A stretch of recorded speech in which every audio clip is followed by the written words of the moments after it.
현대의 지적 여성을 위한 자기개발 및 심리치료소 여성을 위한 데일 카네기. 데일 카네기 지음 김문주 옮김. 세 번째, 좋아하는 일을 선택하자. 여성의 가장 중요한 두 가지 선택. 어울리는 직업을 선택해야 하는 이유. 직업을 선택하는 지침. 5가지. 재미있으면 피곤하지 않다. 즐거운 척하기. 2장 세 번째, 좋아하는 일을 선택하자.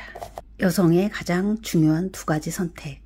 여성은 18살이 되면 인생에서 가장 중요한 선택 2가지를 해야 한다.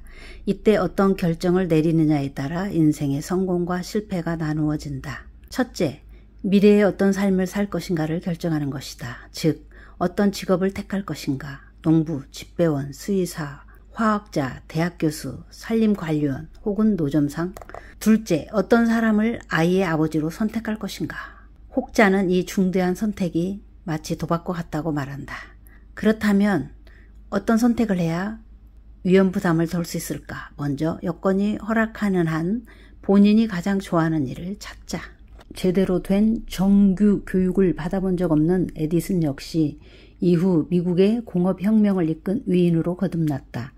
그는 매일 실험실에서 먹고 자고 일하면서 장장 18시간이나 머물렀다. 하지만 결코 지치거나 필요한 기색을 보이지 않았다. 그는 오히려 이렇게 말했다. 나는 평생 일해본 적이 없어요. 일 자체가 나에게는 놀이거든요. 그러니 성공하는 게 당연하지 않은가. 찰스 슈왑 역시 이와 비슷한 말을 남겼다. 일에 애정을 쏟는 사람은 무엇을 하든 성공할 수밖에 없다. 그런데 일에 대해 아무것도 모르는 인생 풋내기가 어떻게 업무에 열렬한 애정을 가질 수 있을까? 누평사에서 HR 매니저로 일하며 수천 명의 신입사원을 선발했고 현재는 미국 최대의 가정용품 회사 부회장으로 PR을 담당하고 있는 에드너 부인이 말했다. 세상에서 가장 비참한 건 대부분의 청년들이 도무지 자기가 뭘 하고 싶은지를 모른다는 겁니다. 회사에서 그저 월급이나 받아먹는다는 사람들은 정말 가련하기 짝이 없어요. 그녀는 최근 대학을 갓 졸업한 학생들이 전 다트머스 대학에서 학사, 코넬 대학에서 석사학위를 취득했어요. 기사에서 제가 할 수 있는 업무가 있을까요? 라고 단도직입적으로 묻는다고 했다. 하지만 그들은 자신이 무엇을 할 수 있을지, 무엇을 하고 싶은지조차 제대로 알지 못했다. 그래서일까? 그토록 많은 패기 넘치는 젊은 청년들이 채 40살도 안 되어 좌절감과 우울증, 신경쇠약에 걸리고 만다. 올바른 직업을 선택하는 것은 건강에도 무척 중요하다. 존스 홉킨스 대학병원의 레이먼드 박사는 일부 보험회사 측과 장수에 영향을 미치는 요인에 대한 연구를 진행했다. 그 결과 그는 1위를 어울리는 직업으로 꼽았는데 이는 스코틀랜드 철학자 칼라일의 명언과도 일치한다. 좋아하는 일을 하는 축복을 받았다면 그 밖에 다른 행복은 찾을 필요도 없다. 어울리는 직업을 선택해야 하는 이유.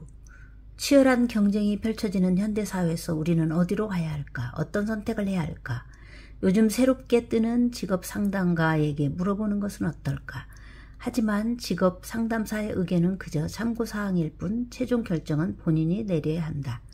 일례로 한 상담사는 모 대학생에게 작가가 될 것을 권유했다. 단지 어휘력이 뛰어나다는 이유에서 말이다. 황당하지 않은가? 작가란 자신의 사상과 철학, 감정을 문자를 통해 전달하는 사람이다. 그에게는 풍부한 어휘 말고도 심오한 사상, 생활 경험, 설득력, 창작 열정 등이 필요하다. 그런데도 단지 어휘력이 풍부하다는 이유로 작가를 권유하다니. 이는 탁월한 속기사를 비탄에 젖은 작가 준비생으로 만든 셈일 뿐이다. 그러니 직업 상담사가 누구든 절대적으로 의존해서는 안 된다. 여러 사람들의 의견을 듣고 종합적으로 판단하여 결정을 내리자. 왜 굳이 이렇게 걱정스러운 문제를 언급하는지 궁금할 수도 있다. 하지만 일 자체를 가볍게 여김으로써 얼마나 많은 걱정과 후회, 슬픔이 밀려드는지 안다면 필자의 의도를 이해하게 될 것이다. 영국 철학자 존 슈투어트 밀은 자신에게 맞지 않는 일을 하는 것이야말로 사회적으로 가장 큰 손실이라고 지적했다. 세상에서 가장 불행한 사람이란 매일 하는 일을 혐오하는 산업 일꾼인 것이다. 군대에서 정신적 붕괴를 겪는 사람이 누구인지 아는가? 전투 중에 심한 부상을 당한 병사? 아니다. 바로 본인에게 맞지 않는 임무를 부여받은 병사이다. 제2차 세계대전 시기 육군 내 정신질환 치료를 담당했던 위임 박사는 당대 최고 정신과 의사로 명성을 떨쳤다. 그는 이렇게 말했다. 부대 내 임무에 적합하지 않은 병사를 가려내 적절한 주기에 배치시키는 것은 정말 중요하다. 즉 알맞은 자리에 적절한 인물을 배치하는 것이다. 이보다 더 중요한 것은 사병들에게 본인의 임무가 얼마나 중요한지를 인지시키는 것이다.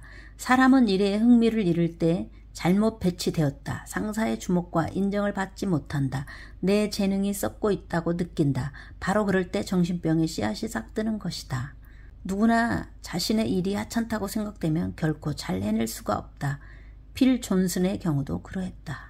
세탁소를 창업한 필의 아버지는 가게를 안정적으로 꾸려 장차 아들에게 가게를 물려줄 계획을 세웠다. 하지만 필은 세탁소 일이 너무 싫었다. 그는 하루 종일 일에 집중하지 못했고 반드시 해야 할 일을 제외하고는 손가락 하나 까딱하지 않았다. 결국 그는 일을 아예 그만두고 말았다. 상심한 아버지는 아들을 무척이나 수치스럽게 생각했다. 하루는 필이 아버지에게 기계공장에서 일을 배운 뒤 기계공이 되고 싶다고 말했다. 얼마 후 그는 기름때 묻은 작업복을 입고 새로운 업무를 시작했다. 일은 무척 고되었고 심지어 세탁소보다 훨씬 오래 일해야 했다. 하지만 그는 좀처럼 지칠 줄을 몰랐다. 이후 공학 공부까지 시작한 필은 엔진을 연구하고 기계 설비를 발명했다. 1994년에 사망할 무렵 그는 이미 세계적인 보잉 항공사 회장으로서 각종 폭격기를 발명해 연합군의 승리에 큰 기여를 했다. 젊은 친구들에게 해주고 싶은 충고가 있다. 가족들의 바람 때문에 어떤 일을 선택하지는 말라는 것이다. 진정으로 좋아하는 일이 아니라면 어떤 일에도 함부로 뛰어들지 말자. 물론 부모님의 충고도 새겨들어야 한다. 그분들이 세월을 통해 쌓은 풍부한 경험과 지혜는 감히 짐작할 수 없을 만큼 깊고 심오하다. 그럼에도 최종 결정을 내릴 때는 본인 스스로가 결정해야 한다. 앞날의 행불행은 모두 자기 손에 달려있는 셈이다. 직업을 선택하는 지침 5가지. 1. 믿을만한 자료를 수집해서 신중하게 읽고 깊이 생각하자. 직업을 결정하기 전에 먼저 그 직업에 대한 충분한 이해가 필요하다. 2. 이미 레드오션이 된 부분은 피하는 것이 좋다. 미국에는 총 2만여 종의 직업이 존재한다고 한다. 하지만 젊은이들은 어떻게 생각할까? 신비로운 수정 구술을 가진 점성술사를 동원하지 않는 이상 이 모든 직업을 제대로 이해하기란 불가능하다. 때문에 남학생의 3분의 2가 단지 5개 직업군을 선호하며 여학생의 5분의 4도 거의 비슷한 선택을 한다고 한다. 2만여 종의 직업 가운데 단 5개 직종의 사람들이 몰리다니. 그러니 화이트 칼라 집단에서 불안감, 우울증, 근심, 걱정 등의 정신질환이 많이 발병하는 것도 크게 놀랄 일은 아니다. 법률, 광고, 언론, 방송 같은 인기 직종에 뛰어들고자 하는 사람이라면 앞으로 수많은 우여곡절을 감내할 것은 미리 각오해야 한다. 3. 성공 확률이 10%밖에 안 되는 직종은 피하는 것이 좋다. 예를 들면 매년 수천 명의 실업자들이 아무런 준비도 없이 보험 판매업에 뛰어든다. 지난 20년간 미국에서 가장 성공한 보험 판매원으로 손꼽히는 배트거시는 동료들의 90%가 비탄과 실망감에 젖어 1년 내에 일을 포기한다고 말했다.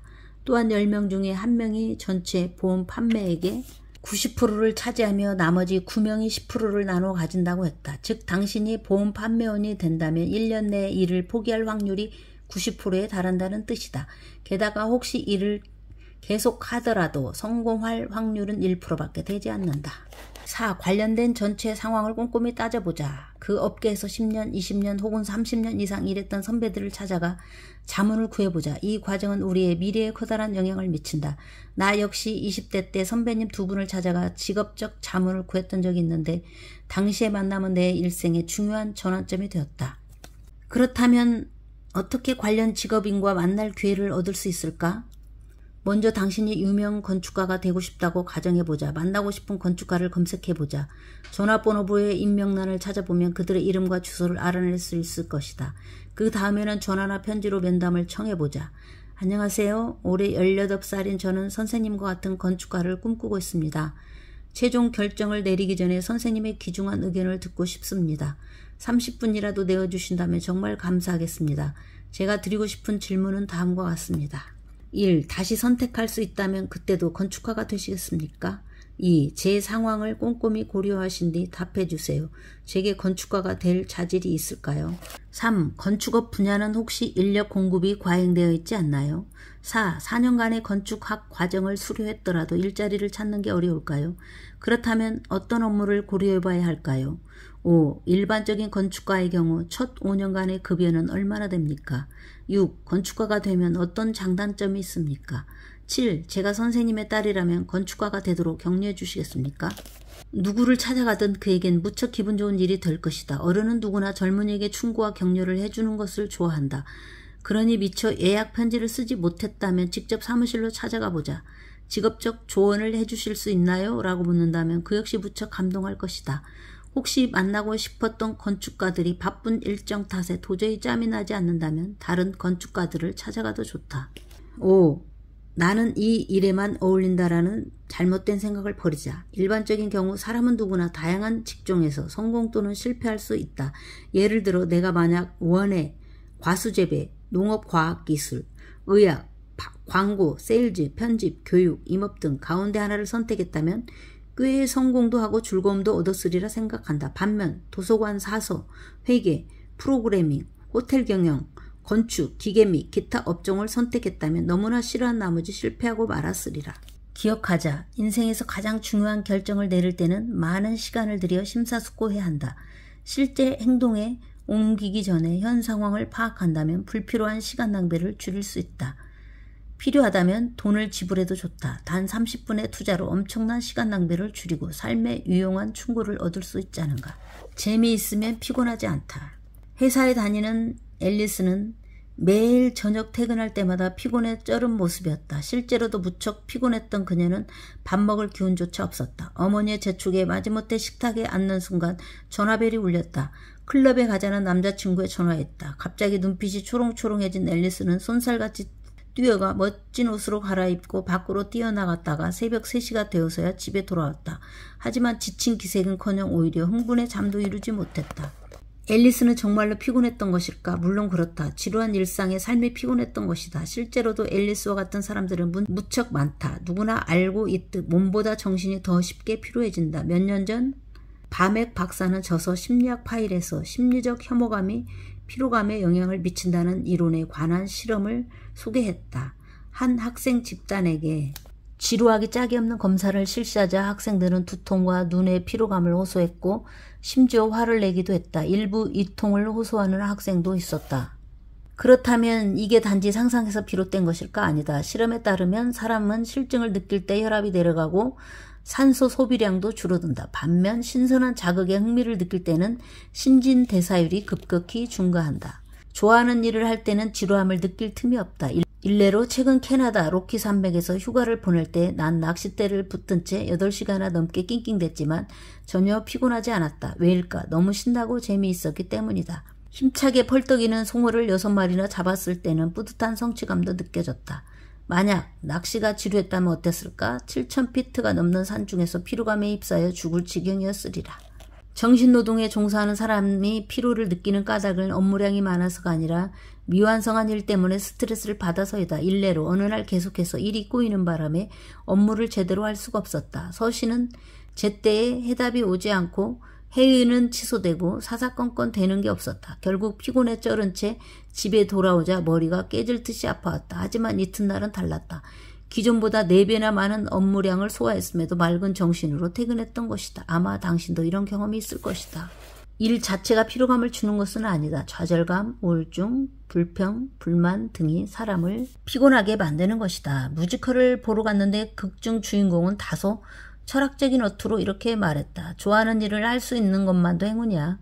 언제나 활력 넘치게 유쾌하게 필요하지 않게 일할 수 있다면 정말 행운이 아닐까. 즐거운 척하기. 석유 회사에서 일하던 속기사가 있었다. 매일 지겹기 짝이 없는 업무를 도맡아 하면서 단조로움에 지쳐갈 무렵 그녀는 일에 새로운 재미를 더하기로 결심했다.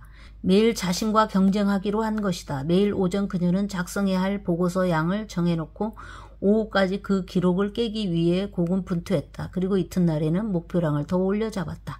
그러자 하루하루 작업 속도는 빨라졌고 업무의 권태로움도 사라졌다. 그렇다면 그녀는 상사에게 칭찬받았을까? 아니다. 감사 인사는 그것도 아니다. 하지만 업무 시간에 새로운 활력을 되찾아 일 자체를 즐길 수 있었다. 이 에피소드는 결코 과장이 아니다. 위의 속기사가 바로 내 아내이기 때문이다. 또 다른 속기사 윌리 역시 즐겁게 일하는 법을 터득해냈다. 그녀의 이야기는 다음과 같다. 하루는 부사장님이 편지를 다시 써오라고 하시더군요. 제가 틀린 부분만 수정하면 되지 않을까요? 라고 하자 다시 써오지 않으면 자넨 해고야 라고 매섭게 말하더군요. 전 화가 치밀어 올랐지만 다른 방법이 없었어요. 그런데 그때 갑자기 사장님이 내게 월급을 주는 건 바로 이렇게 타자를 치기 위해서잖아 라는 생각이 들더군요. 그래서 짐짓 즐거운 척 일하다 보니 어느새 다시 기분이 좋아졌어요. 업무 효율도 높아졌고요. 그때 이후 긍정적인 태도로 일하다 보니 사람들의 평이 좋아졌어요. 팀장님은 제가 열심히 일하고 업무 성과도 좋다는 소문을 들으셨는지 절 개인 비서로 채용해 주셨어요. 생각의 변화, 하나로 엄청난 기회를 얻게 된 거죠. 정말 너무 근사하지 않아요? 윌리는 제임스 교수의 이론 즐거운 척하기를 몸소 증명해 주었다. 아무리 지겨운 일도 즐거운 척 일하게 되면 실제로 점점 즐거워진다. 피로감, 긴장감, 근심 등이 사라지는 것은 물론이다.